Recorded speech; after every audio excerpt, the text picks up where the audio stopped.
Hey lovelies! So I know how hard it can be to get a home-cooked meal on the table on a busy weeknight, especially one that your family will get excited about eating. Today, I want to solve all of that with 3 delicious family-friendly dinner ideas that are all quick and easy and made using simple supermarket shortcuts. Now, if you love these recipes, I definitely recommend you check out some of the other recipes in my supermarket shortcut playlist. I will link it in the description box below. There are tons of yummy ideas to make your lives in the kitchen easier. And now, without further ado, let's kick things off with this unbelievably delicious chicken club pizza. So I love this pizza because it's fresh, colorful, and protein packed, and also happens to taste super, super delicious. And it all starts with some store-bought pizza dough. If you have a pizza dough recipe that you absolutely love, go ahead and use that instead. But today I am cheating with some store-bought pizza dough. It's so easy, it's so convenient. All I'm going to do is sort of press it out onto my pizza pan. I'm basically just going to stretch my pizza dough so that it sort of hugs around the edges of my pan. Once the dough is laid out on the pizza pan, it is time to get our sauce on. And today, instead of traditional tomato sauce that you would find in a regular pizza recipe, I'm actually using some ranch dressing. Another great supermarket shortcut. It's so full of flavor and has tons of great tang. Next, I'm going to load on some shredded mozzarella cheese to this. You could swap in cheddar if that's your preference, but of course, mozzarella is absolutely classic when you're talking pizza. Then it's time to load on our toppings. I'm getting started with some cooked chicken that I've just chopped into cubes. This is a great place to use either leftover chicken or some rotisserie chicken that you can buy at the supermarket. You just shred it apart, pile it on top of your pizza. Then I'm going to load on some nice sweet cherry tomatoes that I've just cut in half. And I'm also going to be adding some chopped bacon to this. Now, as you'll see, I'm using some fully cooked bacon. It's important to use cooked bacon instead of raw because your bacon won't have time to fully cook while it's in the oven. I'm gonna finish this off with another good sprinkle of that mozzarella cheese, and then I'm going to get this into the oven at 550 degrees Fahrenheit for between 10 and 12 minutes. And honestly, in no time, what you end up with is this unbelievably flavorful pizza that everyone is going to love. To finish it off, because this is inspired by a chicken club sandwich after all, I'm going to pile on a good sprinkle of chopped romaine lettuce. And there you go, guys. Dinner is served, and I guarantee it won't last long. Next, if you are a fan of Swedish meatballs, then you are in luck because we are making easy Swedish meatballs, and we are going to be using one of my favorite supermarket shortcuts, some frozen meatballs. So today I'm using beef, but you do have the option to use some turkey or some chicken if you want to. The best part about frozen meatballs is that they're actually fully cooked. So all you're doing when you're heating them up is just heating them through and making them more delicious. I actually like to reheat my meatballs in the oven while I get to work on making my yummy Swedish meatball sauce on the stove. To do that, it really couldn't be simpler. I'm just gonna go ahead and melt some butter in a skillet on the stove over medium-high heat.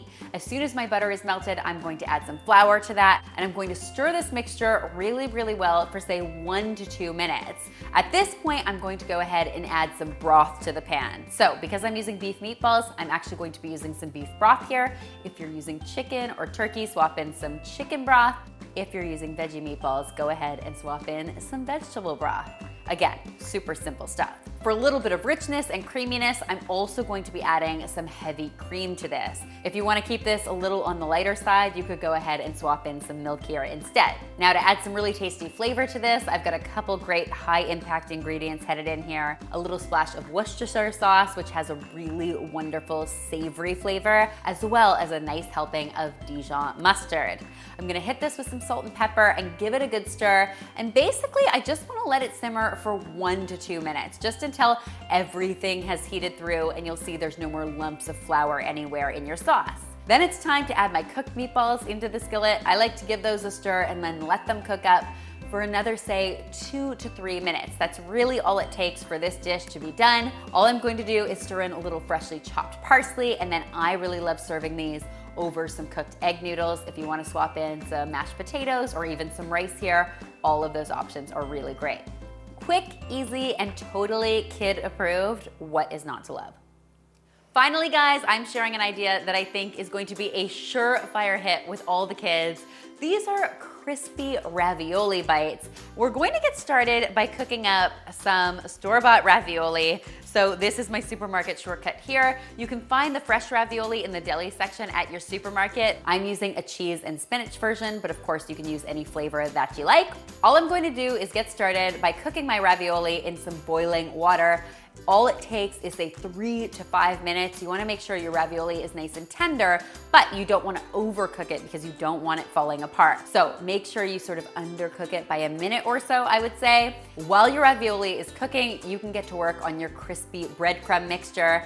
It starts with some breadcrumbs in a bowl. If you wanted to use panko breadcrumbs here instead, that's totally fine. I'm using just plain old regular breadcrumbs in my recipe. To that, I'm going to be adding a good helping of freshly grated Parmesan cheese, as well as some store-bought Italian seasoning, because it's got tons of amazing flavor. If you want to make some homemade Italian seasoning, you definitely can. I have a recipe for that. I will link it in the description box below. And then give this a good whisk until it's well combined.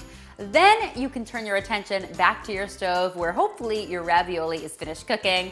At this point, I'm just going to remove my ravioli to a bowl using a slotted spoon.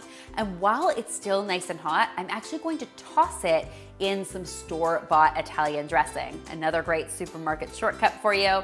What I love about the Italian dressing is not only is it going to impart a little bit of flavor into our ravioli, but it's also going to prevent it from sticking as it cools. Now, as soon as that ravioli is cool enough to handle, you're going to go ahead and lay each piece out on a parchment-lined baking sheet. Once you've got all your ravioli laid out, you can go ahead and sprinkle the top of each with that amazing breadcrumb and Parmesan mixture. You guys see where I'm headed here? These are going to be nice and crispy and golden and delicious, but they're still gonna have that soft filling inside. So tasty.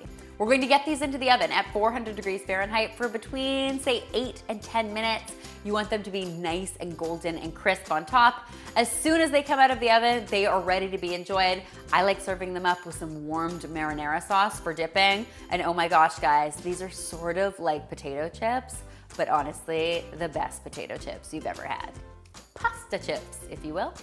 I hope you'll give all 3 of these yummy recipes a try, and if you do, be sure to tweet me, Instagram me, or Facebook me a photo because you know how much I love seeing your kitchen creations. Remember, I've got other great supermarket shortcut videos that you can find in my supermarket shortcut playlist. I will link it in the description box below.